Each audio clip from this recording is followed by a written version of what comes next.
All right, it is time for the Houston High School Huddle, and we're down to our last 3 weeks of the regular season.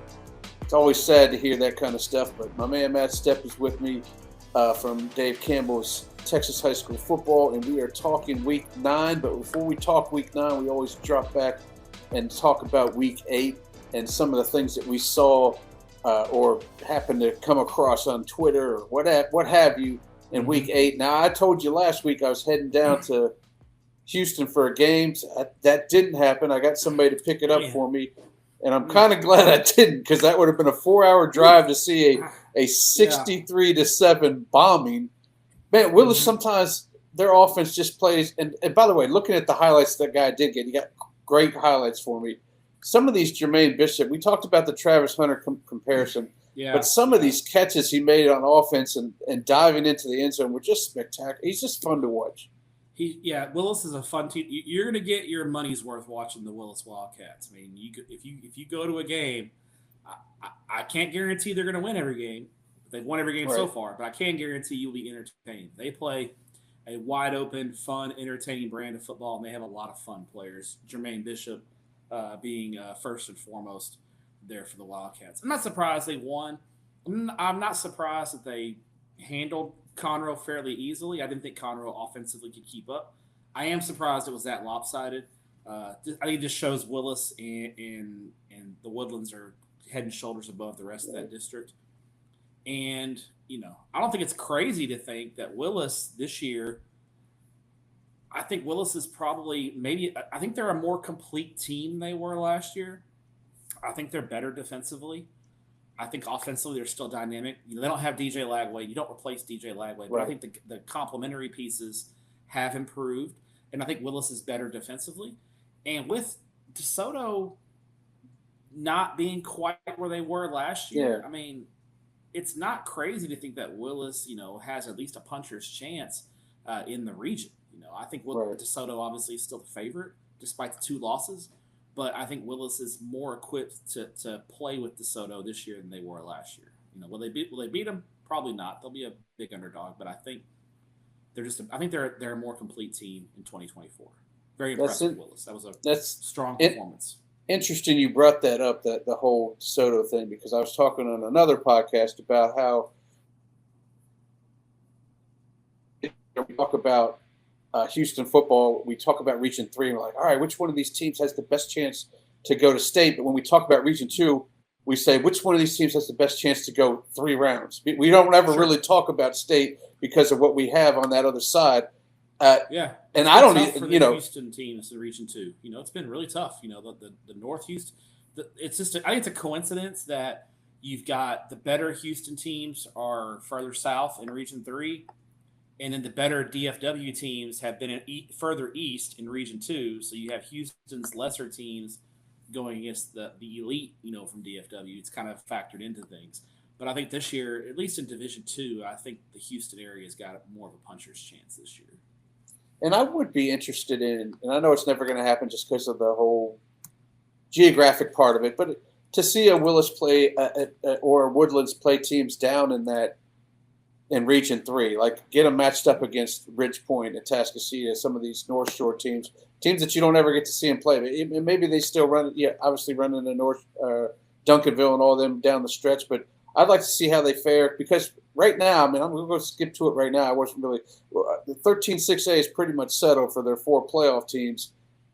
I think, except for maybe – I don't know which one of the teams would play. You know the Division 1, Division 2 type stuff a little bit better than I do. When they match up with 14-6A, which one of the teams would get Westfield if we're saying it's Willis, Woodlands, Conroe, and College Park?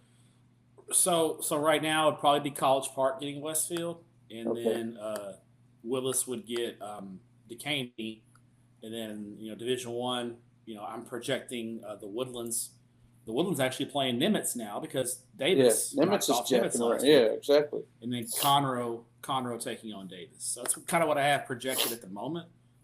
Still got 3 weeks left to ball. Upset or 2 could change things, that kind of thing. But right now, either district, that's what we got right now. So, we'll see. I do think the 4 playoff teams are pretty stratified in 13-6A, barring someone losing a game or 2 that they have no business. If there is one team that I guess could I don't see Cleveland or New Caney or Caney Creek upsetting any of the top teams.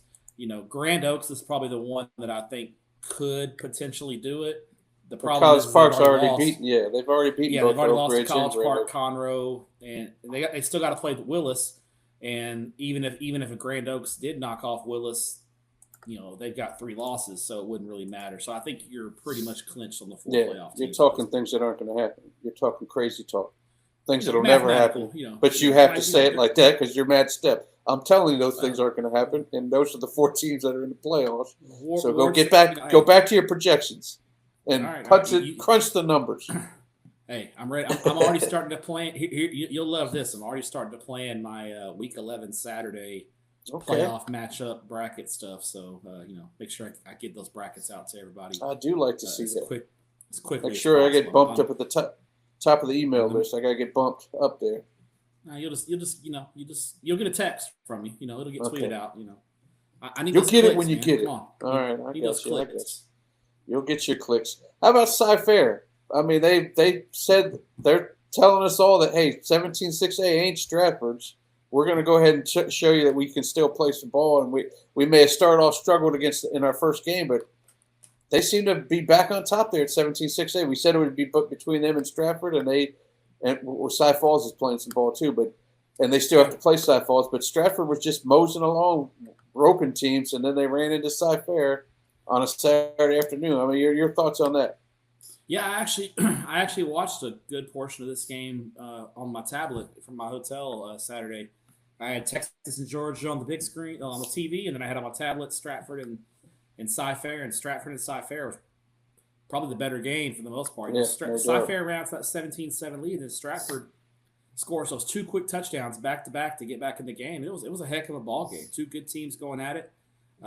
Cy-Fair just had the ball last, and credit to them. They made a play at the end. And got the win. It was a good ball game.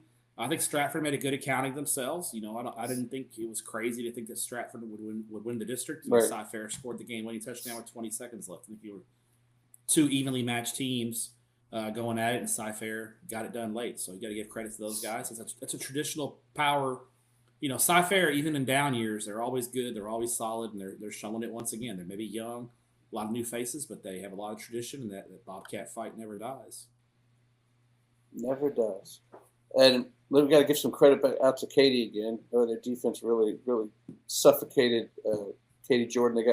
They allowed no points. Jordan got the defensive touchdown there at the end. And they are offensive juggernaut, and Katie just does what Katie – I mean, they just continue to win district games. That's what they're going to do. And they got Pato here, and I don't expect them to – I mean, we'll talk about that game later. Pato may be undefeated, but I don't expect them to be able to move on this defense either. The defense is really playing good.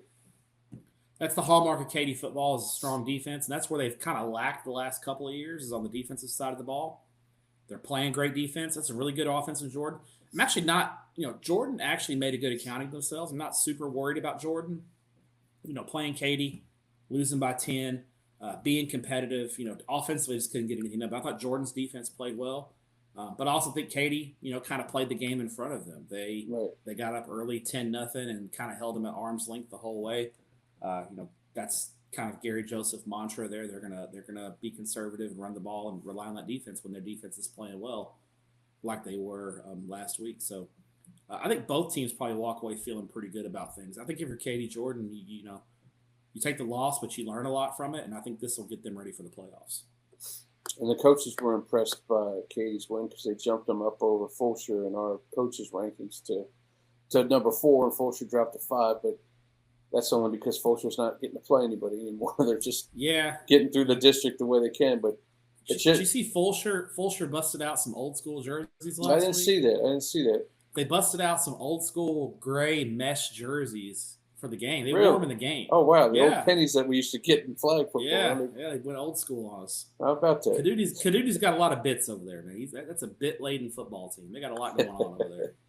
That's crazy. Hey, kudos to Worthing football. They took out Fur, and they're in the catbird seat here to get back-to-back district titles, and they hadn't won one in a decade until last year, and then they take out Fur, and now they're looking pretty again. Yeah, they're on track for their first undefeated season since joining the UIL in 1967. So big doings on the sunny side. Brandon Ellis has done a great job. He's been at Worthing for a long time and slowly built that program up. But I think they got their eyes on bigger and better. They want to get that undefeated season, but they're really eyeing that first round of the playoffs. They got a chance to be favored in that, right? Because they're looking at like a Crawford or a Willow Ridge or somebody like that. They're looking like they could. I think right now they're looking at playing Crawford. Crawford beat Willow Ridge last week, so I think right now they're looking at Crawford, and I think Worthing may end up being favored in that game. And I think Yates, if Yates can get that 2 seed, they might be an underdog against the 3 seed from the other district, District 12, I believe is what it is. Yeah, probably playing Navasota or Stafford. Yeah. I think Yates will be an underdog, but I don't think it'll be a big underdog. So I think the HISD 4A district has a chance. I've been saying it for a few weeks now. They have a chance to make a little noise. So it's good for them. Good for HISD. Well, whenever we say something good, then we got to instantly talk about the bad. And boy, oh boy, Lake Creek, what's going on here? They're now in danger of missing the playoffs here because they've lost to everybody. They need some things to happen. They've lost to 4 teams in front of them, or 3 teams in front of them, but they got Huntsville coming up now. Huntsville, yeah. I mean, it starts with beating Huntsville. They got to win out. Lake Creek's got to win out, and then they got to hope to end up in Huntsville ends up in a tie with them. The problem for them with Huntsville is even if they beat Huntsville still only has 2 losses. Right. So they're going to need Huntsville to lose another game. They need help. Get into that tie. Yeah, we didn't think Lake Creek was going to need help when we started this whole thing out. We thought teams would need help slowing them down. Yeah. I mean, they're scoring points, but they're just not. They're not making stops, and they've gone back to 2022 Lake Creek, and just not being able to consistently get stops. And then last week against Nederland, they got gashed running the football, and then they threw a pick 6. So not only did their defense struggle, but the offense didn't help by throwing a pick 6. So I know going on the road to Nederland is in that district, going to Nederland, going to PNG is tough. But it's if Lake Creek misses the playoffs, I think it's going to be a very disappointing season. We kind of started that promising. They lost that thriller to PNG on the road, and they just haven't recovered from that game. They just have not recovered. And it's probably going to be a missed playoffs for them, and it's going to be a big disappointment. Tyvon Byers' senior year, Eli Morkos' senior year, and missed the playoffs. They didn't expect that. No, it's very disappointing. Like that's really all you can say. It's tough for them. Hey, how about kudos to our boys over there at Katie Harmony? They won the game of the winless teams. I couldn't get you to – they pulled it out 24-6 over Sugarland Harmony. So you got to give them credit for that first win of the season. I don't know where Sugarland Harmony is going to get their win from. We're probably going to have to wait a couple, 2-3 years to turn that thing around. Technically, Sugarland Harmony has a win. They had a forfeit in week 1. Oh, so there we go. There we go. Hang their hat on that one. Congrats to Katie Harmony. Enjoy it. Probably going to be able to win this year. So I was going to say, now get back to throwing them goose eggs up or what have you. It's probably going to be rough. All right, well, this is going to lead us into our main story here. What? Oh, my goodness. They almost fell into that trap game last week against Kingwood, which when we start talking about Kingwood CE King, it should be really interesting. But talk to me about this game, not only winning by a point, but giving up 41. And very concerning. Very concerning, isn't it? Because really, in 6 of the last, the second half of the Summer Creek game and then the Kingwood game, Atascocita's defense has left a lot to be desired. And if it wasn't for Tori Blaylock putting on the cape, they probably would have lost that Kingwood game. First off, let's give Kingwood some credit. I think Kingwood's a good ball club. Yeah. And I think they're going to – we'll talk about their game against CE King here, I know, in a little while. But give Kingwood some credit. They played North Shore, and it was 19-7 at the half. So it wasn't like – in the first. Now, North Shore pulled away in the second half. They did North Shore things. But Kingwood made a good accounting of themselves in that game, too. But I think if you're Atascocita going into this game, maybe you can tell yourself, okay, yeah, we were looking ahead, that kind of thing. But there's some concern there going into this week's game of the week against North Shore. Yeah, I've been saying all year, they're probably going to play twice. And if there's going to find a way to get one, I would like to see it happen right off the bat, at least so they can get some confidence the second time they play them. Sure. But man, they really aren't going into this game with any bells and whistles going off. Now, North Shore hasn't had a chance to play anybody of substance they haven't hit Suburb Creek yet. Yeah, so it's been a while since they got their motors really running. But when they see a team come in and only winning 42-41 over a team that they took care of in the second half, I mean, they got to have their confidence way high. Yeah, I mean, you're gonna have your confidence way up because you've beaten Atascocita 8 straight times. Yeah. Yep. And I think if you're Atascocita, the key I think in this game is going to be Atascocita needs to kind of do like in last year's playoff game. Last year's playoff game, Atascocita got off to that really good start. It was 14-0 really quick, and it was a 4-quarter football game. North Shore got their wheels on and pulled away and kind of held Atascocita at arm's length in the second half, but Atascocita was in a 4-quarter fight with them. Right. Got to be the case again this week. You can't have a slow start. Because if you get off to a slow start, you're going to be like, okay, here we go again. This is North Shore's going to do it to us again. Here we go. Yeah. I think Atascocita's defense is going to have to play the game of their lives because they have struggled. North Shore's got so many weapons. They can beat you in so many different ways with Caleb Bailey, DeAndre Hardiman, Quanell Farrakhan, Dion DeBlanc. It goes on. And there's other guys I'm not even mentioning. North Shore's got a plethora of weapons. What's impressed me about North Shore this year is the defense.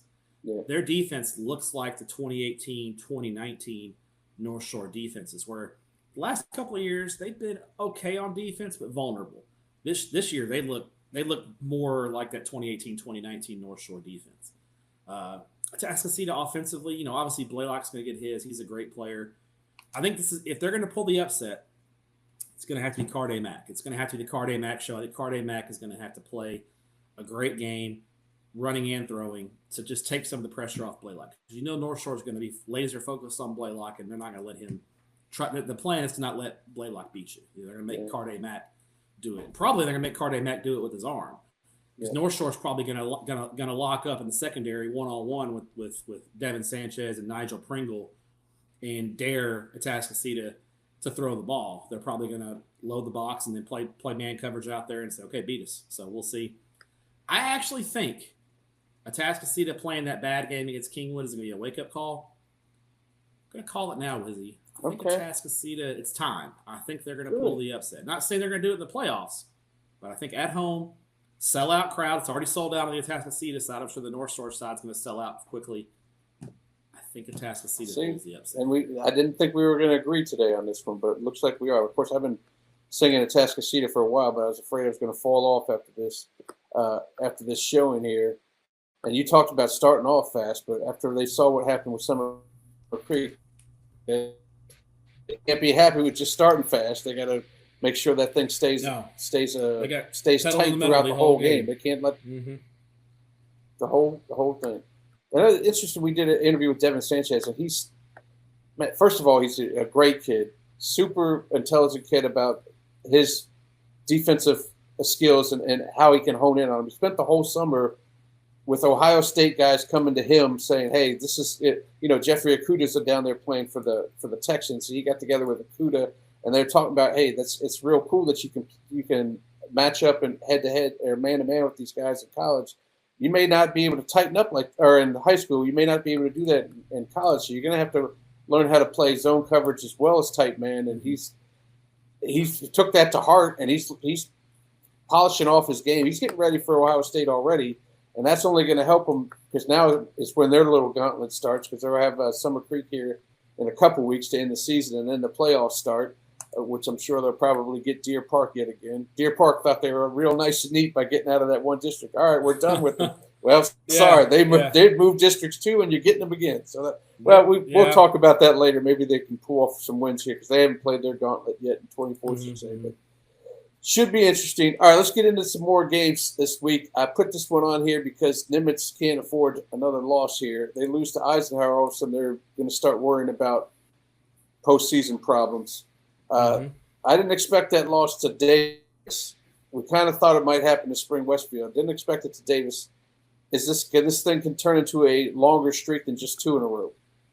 Yeah, I wonder if the Davis game was the classic case of Nimitz let one game beat him twice. I know they put a lot into that Westfield game and disappointed they lost, and then they come back and kind of had a hangover against a good Davis team. I mean, Kelvin Chatham, dude can coach. Kelvin Chatham had Booker T. Washington 10-0 a couple of years, goes to Aldine Davis. First year, they kind of rebuilding things, and they're in line for a playoff spot as well. So I think Nimitz gets their wheels back on this week and knocks off Ike.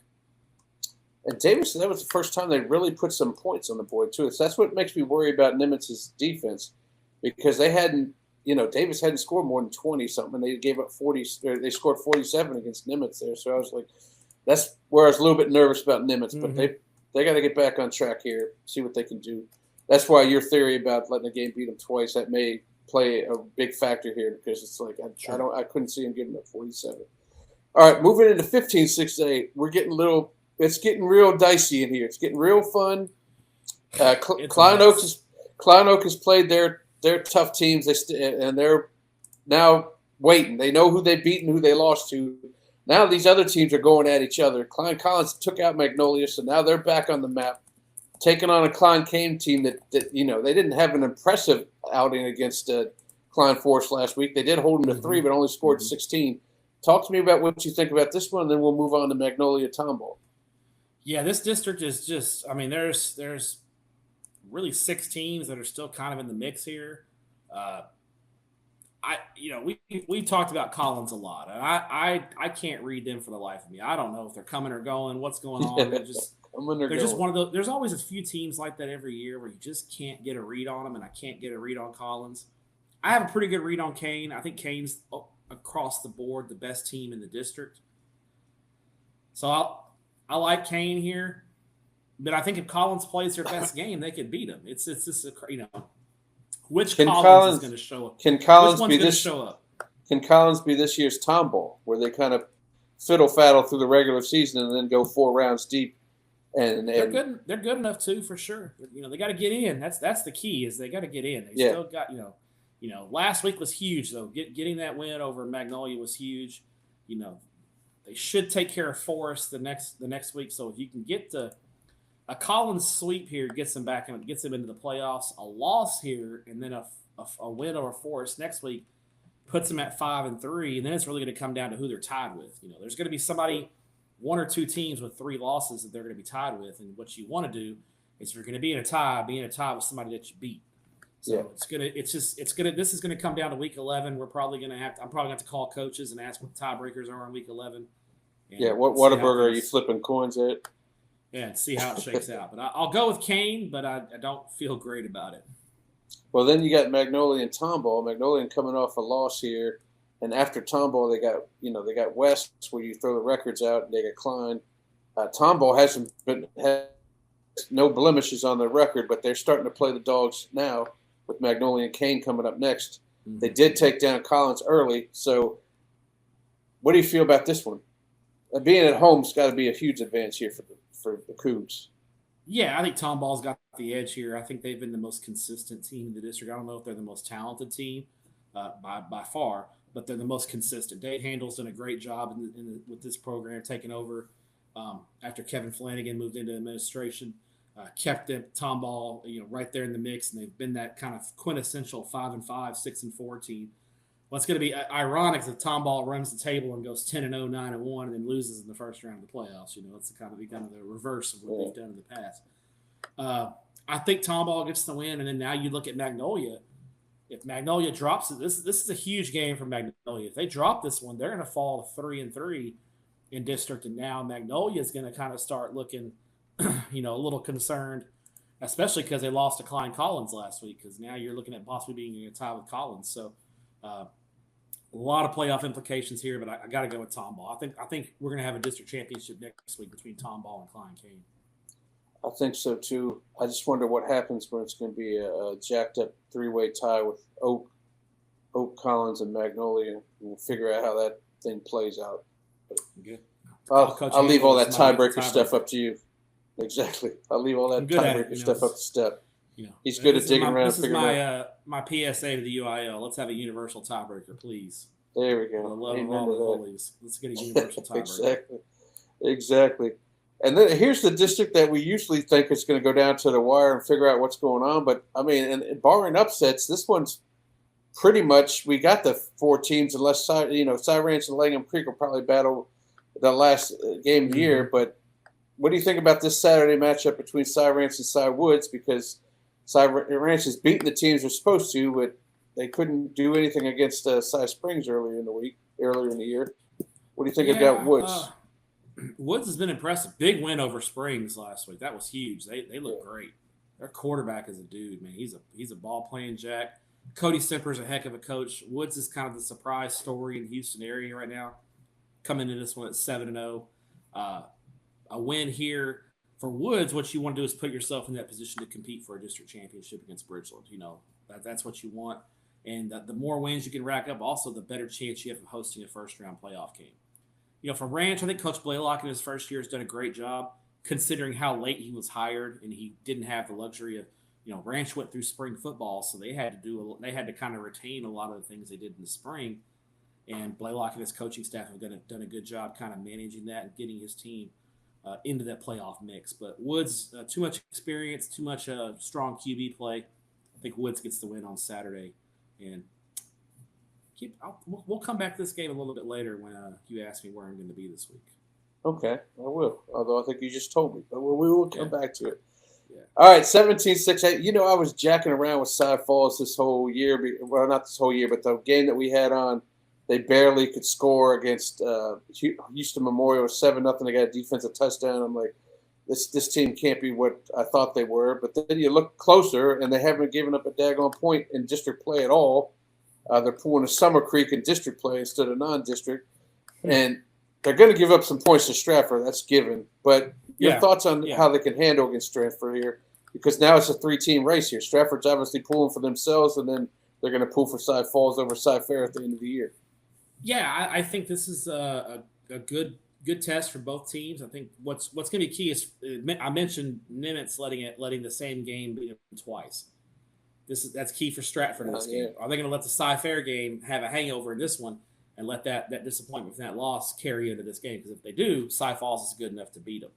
That Golden Eagles defense is stout. I think Stratford. I love what Coach Rankin does on offense. They have a lot of playmakers. Love the scheme.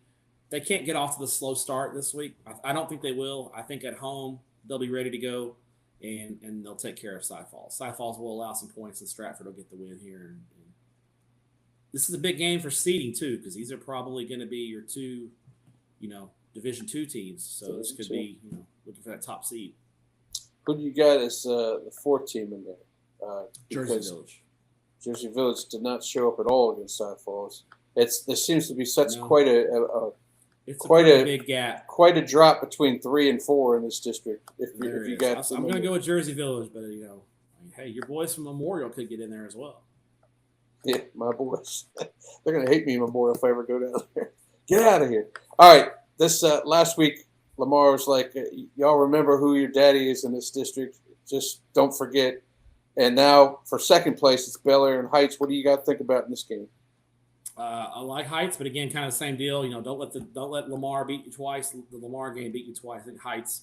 Coach Dixon's ball club's got a little too much for Bel Air. Bel Air's improved. They really struggled a couple of years ago.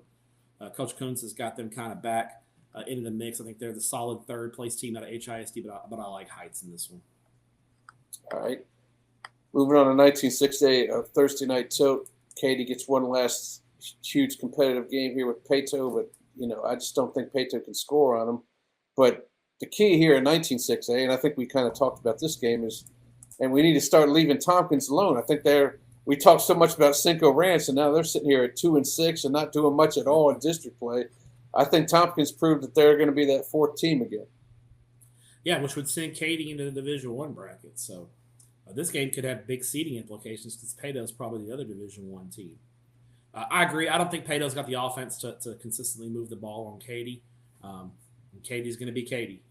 Now, I think Pato's defense is going to be better than Jordan's defense. So I do think Katy's going to have to be a little more dynamic offensively, open it up a little bit, but I think they will. And, can't go against the Tigers in district play, so give me Katy. Especially at Rhodes, right? That's their home. Is it Rhodes or is it Legacy? No, I don't know it's at Rhodes. It's at Rhodes. Yeah. You got to leave them alone at Rhodes. Mm-hmm. I always struggle to find something to talk about in 26A since Fulshier's running away with it. And I feel like Strake, Jesuit, and Foster have proven that they're 2 and 3 at whichever goes 2 and whichever goes 3. Who do you got as the fourth playoff team in this thing as we get 3 weeks to go? Are we still thinking George Ranch maybe or no? I think, yeah, it was a huge win for George Ranch against Elsick last week. They almost blew it. They had a big lead, and Elsick came roaring back and almost – I think they may have taken the lead at one point. But Hayden Drinkard, the running back for George Ranch, had a monster game. And, there's a lot of Drinkard kids at that school. Yeah, over the past couple of years. It's been Drinkards all over the place. Drinkards there, yeah. So I like George Ranch to get that final playoff spot. That win over Elsick was big. It might come down to that thing against Hastings at the end. We'll have to see how that plays out. And then, again, until next week, we're struggling to talk about 21-6As because there's two top-tier teams in it, and then the rest of them are just battling it out. But Travis has finally turned things around here. They were getting bombed by everybody, but now I'll go back to your bicycle quote. They're now on they're level footing here. Is Travis and Elkins, you feel like they're the final two, or do you have a different team other than Elkins? I think you probably agree with me on Travis, but I'm not trying to put words in your mouth. I think it's Travis and Elkins. I definitely think the bicycle uphill analogy speaks well for Travis. So I tell you what, if they ever a pretty big disappointment. I'm disappointed. I thought Austin would get into the playoffs this year, and they've been a little bit disappointing. They have been a disappointment, haven't they? I thought for sure they would too. If they ever realign, if UIL does a realignment where they take some of the Fort Bend teams and put them with the A-Leaf teams, that may be the most Fort Worth type district I ever did see, with teams that are usually struggling, but they got to make it to the postseason anyway. Yeah. Anyway, exactly. let's go to what should have been game of the week if North Shore wasn't playing Atascocita. We've been waiting for this one for a while here. Pearland and Saddle Creek, man. I'm just going to sit back and let you tell me what's going on because they've been mowing through the teams waiting to play each other. Yeah, their resumes are strikingly similar. They both lost their first game of the year to a state-ranked team. They've rattled off 6 straight wins and really haven't been tested since then. The one big difference was Pearland was competitive in their season opening loss, and Shadow Creek was not. But I think Shadow Creek they've really impressed me. The defense is starting to play good. I know Kobe Sellers had a pick 6 last week. JoJo Stewart's really starting to find his rhythm with that talented core of receivers there for the Sharks. And so they're really impressing me. Pearland, you know what you're going to get from Pearland. They're going to run the football. They're going to be really physical and really fast on the defensive side of the ball. That's kind of Pearland football in a nutshell, summing it up. And Pearland's just been doing Pearland things. They just haven't. They're not real sexy. They don't have a lot of big names. They don't wow you with stats or anything. They just kind of slowly just kind of squeeze the life out of you. The next thing you know, it's 38-14. So they're good at time management too. I've gone back and forth in this game all weekend, thinking about who I'll pick in this one because I think it's a coin flip. In the end, I think Shadow Creek's offense, just the dynamic playmakers that they have, and the experience at quarterback with JoJo Stewart. He's been in a lot of big games from his time at Hightower. He's been in pressure moments. Like this is the time that you see that difference being made. So I'll go with Shadow Creek here. Yeah, he was very successful in the playoffs last year for Hightower. So he made some big plays in that one. That should be interesting. We'll definitely have a camera at that one. We already talked about North Shore and Atascocita, but give me your thoughts on Kingwood. Which now is the game for the 4th playoff spot. Kingwood actually got a puncher's chance here in this thing. They got to. You're taking Kingwood. I'm picking Kingwood. Right. They got to find a way to corral Sims.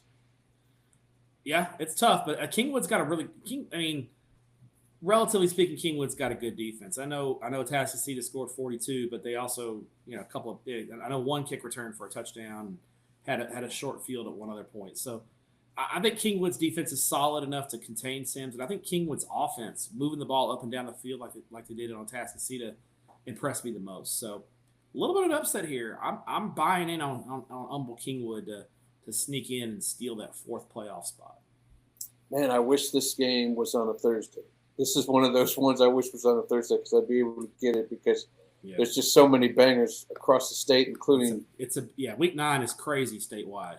Considering how bad week 8 was, Week 8. I don't know if you saw this, but Week 8 was among the chalkiest weeks in the history of Texas high school football. We had in all of our rankings, Dave Campbell's state rankings, 6A down to private school 6-man. So there's 115 teams that are state ranked in UIL and private schools. The state ranked teams went 112-3. Oh wow! And the 3 losses, 2 of them to other state-ranked teams. Were to other state-ranked teams ranked crazy. above them. Right. So it was a chalk week. It was just the favorites.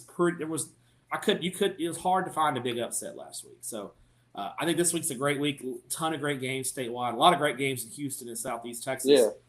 This week it's a huge week. It's a huge slate of games. Back to Kingwood, CE King.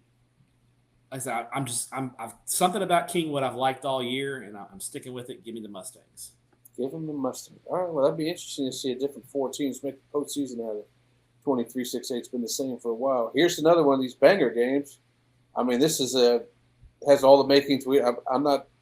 Pardon me, Austin Flynn. I'm not trying to dish your Deer Park deer, but this has all the makings of the district title game here in 24-6A. And Clear Springs gets to have them on their home court here, home field. We haven't really talked a lot about Clear Springs because basically they haven't had to play the big dogs until last week, and they kind of handled Clear Falls pretty easily. They did. Yeah. And now they're taking on Dickinson. They always play an entertaining, crazy game. They've had some wild ones in the past, and it's almost always for the district championship. Moving Deer Park in the district, I think, has made it a 3-horse race at the top. Man, Dickinson last week, they scored 84 on Brazoswood last week. That was wild. Yeah, the Gators are hitting their free throws down the stretch and extending that lead when Brazoswood started fouling.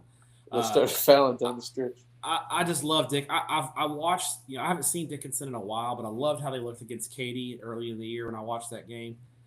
It's going to be a ton of athletes. They're 2 big tight ends, man. Yeah. Those 2 big tight ends are so impressive to me. They're hard to match up with. They really are a hard matchup because defenses don't know how to line up and deal with receiving threats at tight end. So I'm going to go with Dickinson. John Snelson's ball clubs impressed me. They're kind of flying under the radar, and a Division I and 6A Region 3 is a meat grinder. Dickinson's kind of flying under the radar and playing good football. I'll give you the Gators.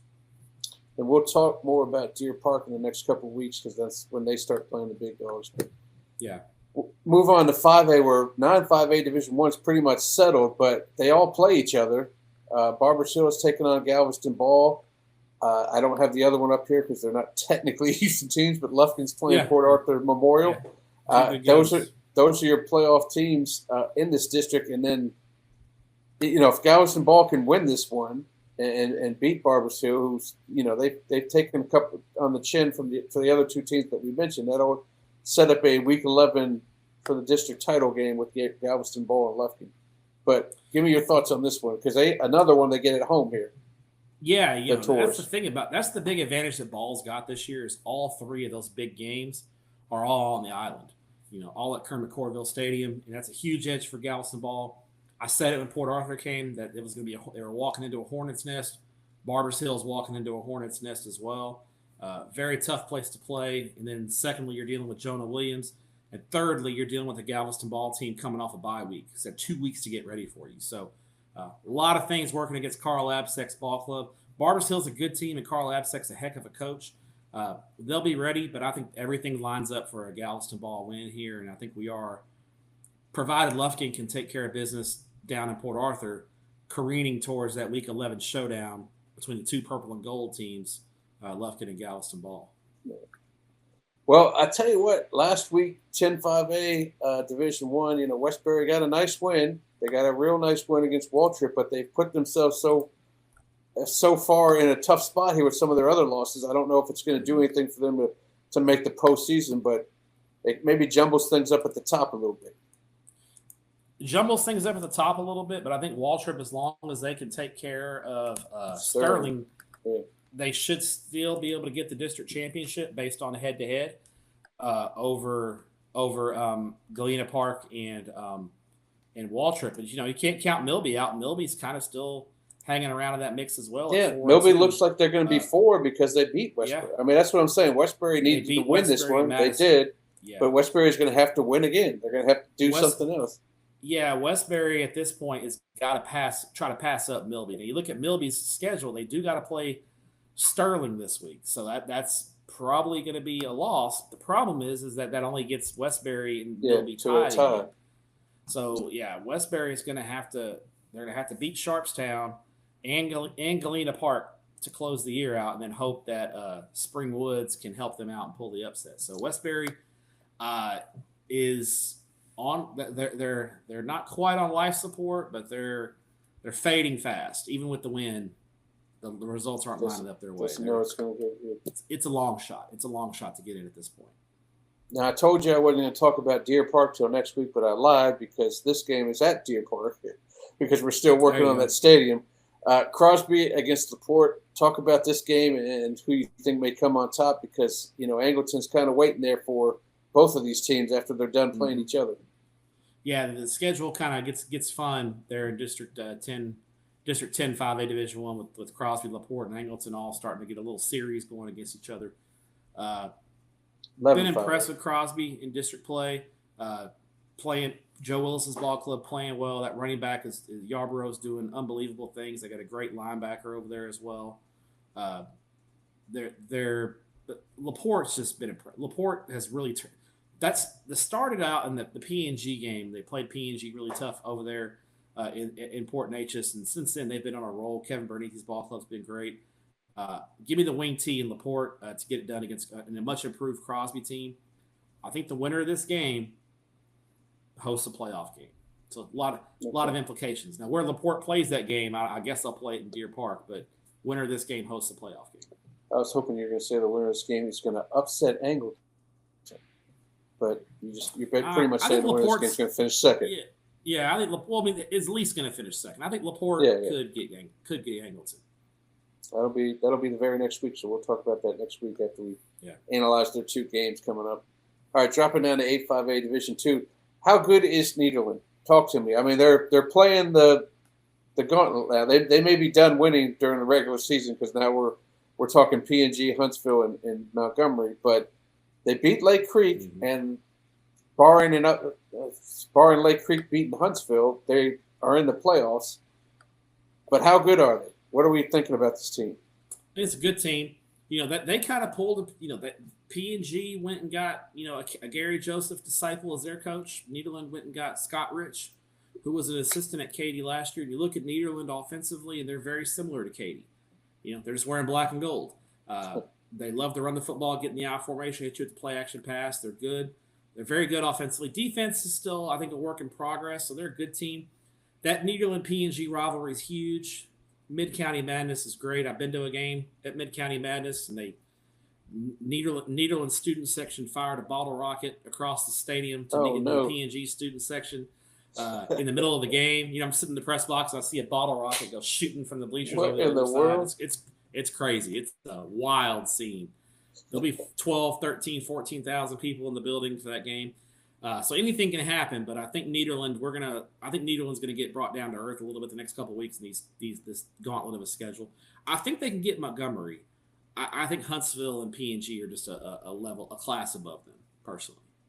Even if they lose those games, they need to talk to coach needs to talk to them and say, remember, we hold that tiebreaker, so we're still postseason bound. Just don't take these losses too hard. We still got games to play. Yeah, you just don't want to. You're looking at a long road trip. If Nederland gets that 4 seed, I don't know if you've looked at the map, but Nederland to Texarkana is a long, long ways. It's a hell of a trip, but it's an 11th game while everybody else is putting their shoulder pads up. So it's fair. Getting the basketball something to hang on to. Getting ready for basketball season. Exactly. We haven't talked too much about 9-5A Division 2 since a lot of these teams played each other early. Richmond Randall's kind of running away with this deal, but talk about Iowa Colony and Fort Bend Marshall. They're obviously playing for a home playoff game, right? Yeah, this is probably for the second spot in the district. Hard to get a read on either team because I think there's Randall, then I think there's these two teams, and then I think there's everybody else. Yeah. Texas City is probably the 4 seed. This is so much better than everyone else. It's hard to get a read. I kind of just turned the page on Fort Bend Marshall. I just don't think they're that great this year. I think they're okay, but just not what they have been. And I think this Iowa Colony program is on an upward trajectory. So give me Ray Garza and the Pioneers to knock off the Buffalo. Pioneers versus Buffaloes. Interesting. Yeah, when do we have that Old kind of West stuff? Shootout. When do we ever see that kind of stuff? All right, and let's get into 15-4A Division 1 and the district title game here where we got El Campo going up against Bay City, which I've completely lost the graphic on that one, if I even made it. Oh, So we're gonna what a great what a great mascot matchup here. You got the Rice Birds taking on the Black Cats. It's the state's oldest continuous rivalry, Wizzy. They've been playing. Yeah. They've played 100. This is the 104th consecutive meeting between these two schools. They've played every year since 1920. Wow. Even through World War II, they played every year. These two 100. This is Texas longest continuous rivalry. It's a huge rivalry down there in Matagorda County, and until last year, it had been dominated by El Campo recently. El Campo had won 16 of the last 17 meetings in the series. Oh, wow. Bay City had other ideas last year, got the win. They're at home. Both teams, El Campo blew away Floresville 66-0. Bay City handled it. Bay City, that's nice. Lavernia is a good ball club. They went to the third round of the playoffs last year. Bay City beat them 40-21. Bay City's kind of got their wheels back on after that kind of inexplicable loss to Edna in non-district. And even El Campo, their one loss was to a pretty good Brian Rudder team that it's 6-1 in 5A. So good team there. So these are two really good teams. I think they're contenders in Region 4 in 4A Division 1. Here's the thing, Wizzy. The winner of this game gets a much cleaner path through the playoffs. Okay. The loser of this game, most likely in round 2, is going to have to play San Antonio Davenport, who's really good. They went to the state semifinals last year. And then if you get past that one in round 3, you're going to have to play number 2 ranked Austin LBJ.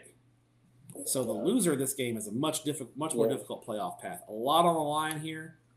I'm going with Bay City. The 3-year starters on offense: Zylan Williams at receiver, Jada Andrews at running back, Alex Estrada at quarterback. A lot of playmakers, a lot of firepower. I think the veteran leadership of Bay City gets it done. But El Campo is an up-and-coming team. I think Travis Reeves has done a heck of a job there. And we're going to be hearing a lot more about the Rice Birds later this year and into 2025. Yeah, and again, remember, they're both I don't have the graphic because I completely forgot about it, but they're both 15. They're both 50. They're both Region 4, so they're going up through a different region that they're not quite used to, and should be interesting. So they're not used to it, but teams aren't used to them, so they're going to be playing teams that aren't used to their style play. So it should be interesting. I do have the graphic for 10-4A Division 2. This district is what kind of wild to me. You got Brookshire Royal who lost to West Columbia. Then West Columbia is sitting here and they lost to. They ended up losing to Sweeney. Sweeney lost to Brookshire Royal, and so they're all beating each other. And then we have Lamarck here at 3-1, and they took one on the chin to Brookshire Royal by 35 points, 36 points. They only managed the safety in that game. Talk to me about your thoughts on Sweeney and Lamarck and how this thing is even going to. We got to figure out 1 through 4 at some point. I think your 4 playoff teams are I think it's going to be Brookshire Royal, Columbia, Sweeney, Lamarck. I think it's just a matter of the order. This is going to be a big game in determining that order. This is one I really didn't. When you sent me the rundown, I was like, dang it, I hate that Wizzy picked this game because I don't have a good feel on this game at all. Neither team is kind of giving me the warm and fuzzies, but I don't think either team is bad either. So I'm going to go with Lamarck. I like they're a little more wide open on offense, a few more playmakers. That slot T that Sweeney runs is really, really tough. Slot T is the devil. Jay Seibert is running it well, and Sweeney's a solid ball club. But I'm going to go with Lamarck at home to get the win. But again, this is a game I don't have a great feel. This district, those top 4, if they've shown anybody can beat anybody on a given night. Yeah, I was thinking Sweeney kind of I was just looking at common opponents, and they played Brookshire Royal a heck of a lot closer going into overtime before losing to them instead of not scoring at all. So I may go Sweeney route 2. And then obviously the one that I want to be at, which I can't be at, but we will have camera there. Columbus and Hitchcock. We've been talking about this. They're both playing through district play just to get to this game. Here's your district title game. Columbus is just playing, as we all know, at a different level here, but can Hitchcock slow them down and use their home field advantage here to do something? Columbus went to Hitchcock last year and beat Hitchcock, so it won't bother Columbus that they're going down to Hitchcock. These two offenses are so good for 3A football. Yeah, you got Adam Schobel at Columbus, Lloyd Chubby Jones at Hitchcock. TCU commit, Texas Tech commit. Hitchcock's got Kelshawn Johnson, the A&M commit. Columbus has Grayson Rigdon, the running back, who's sensational. The sophomore sensation, Braylon Fisher at receiver. Defenses are outstanding. They got John Schobel at Columbus, Texas A&M commit, or Texas TCU commit on defense. They've got a defensive end who's really, really good. Got a couple of offers. Hitchcock's got Malcolm Simpson, the Nebraska commit. He's been a huge difference maker for that Columbus defense. Hitchcock defense. Hitchcock's defense has been great this year, and a lot of it's because of Malcolm Simpson. He gives him a brutal presence on the defensive line. Columbus's offensive line is among the best I've seen this year, and Schobel's just so good. He makes some just ridiculous NFL-style throws. He's unbelievable. I just think Columbus's offense is just a little too dynamic. I think it's going to be a shootout, and I don't think Hitchcock's scared of getting into a shootout. But if I trust a defense to get a stop in a key moment, I trust Columbus just a little bit more. So give me Columbus. They're the number one ranked team in 3A Division I. This could be the first of two meetings. Don't be surprised if these two teams play again, in the regional final. I got Columbus going to the daggone state, winning the state title, so I'm gonna have to have them winning this game as well. And same thing as I do up in the DFW. I got Solana winning the state title, so whoever they're playing, I got them winning those games as well. So it should be fun, which leads us to one thing: where is Stepp going to be for this weekend? Because you told us, you've been teasing us, you're going to be back in our area. So tell me about it. Yeah. So Thursday. So I'm doing a lot of traveling this week, Wizzy. So Thursday, I will be in El Paso, going all the way out to El Paso Thursday night for El Paso Socorro taking on El Paso Pebble Hills at a brand new stadium. They got a brand new stadium out in El Paso. It's my first visit to the Socorro ISD, which is suburban El Paso east side. Kind of did the Katy thing. They had a stadium. Their original stadium, the SAC, they call it, the Student Activity Center. And then when they built their second stadium with growth in the district, they just did the Katy model and built it right next to the other one. So they share a parking lot, and they kind of did the same thing that they did. The only difference is the second stadium in Socorro is nicer and newer than the old stadium, but it's a lot smaller. It's only about 6,500 seats, where the old stadium seats about 11,000. So whereas Katy did the opposite. They made the new stadium the bigger one. So, but that's where I'll be Thursday night. Friday night, I'll be at El Paso Coronado and El Paso Eastwood, which is probably for the fourth playoff spot in 1-6A. So a lot riding on that game, basically a play-in game between those two. Then Saturday, I'm hopping on a plane Saturday and flying to H-Town, flying into Hobby Airport Saturday. Going to be, I don't know if this game is at, so I'm doing two Cy-Fair games on Saturday at 1 and 7. My 1 o'clock game is Cy Woods and Cy Ranch. I don't know if it's at Pridgeon or Berry Center, but I know my night game is at the other stadium. My night game is Cy Springs and Cy Park. Springs has struggled the last 2 weeks. They should get their wheels back on against Cy Park. Cy Park is really struggling. So I'll get to go to both Cy-Fair stadiums this year and this week and visit my friends in Cy-Fair ISD and see some H-Town football. So that's my last trip to Houston during the regular season, because next Saturday I was supposed to go to Houston next Saturday too, but I had to cancel that trip because got to go to Canada for my wife's birthday. Gotcha. We'll talk about that next week. I got you. We'll talk about the plans. That'll be a graphic for you next week. We're going to talk about his lover's plans for his wife on her birthday. See what that's all about. See if we can get some tips. Yeah, take her out to dinner, get the nails done. There you go. Do a nice thing for her. I can dig it. All right, we told y'all there's some bangers all over the place in the Houston area. You can be in the city, you can be at the outskirts, or you can go the way outskirts and go to Bay City or Hitchcock. There's going to be games all over the place for you. So go out and catch a game. Stepp, we'll talk to you next week when we start really 2 weeks left after that. So we'll talk to you next week. Tune into the show on Saturday night. I'll be in my hotel room watching it Saturday night. You'll be watching it. You'll be seeing all these games that we just talked about. So perfect. All right, Stepp, we will talk to you next week. Have a good one.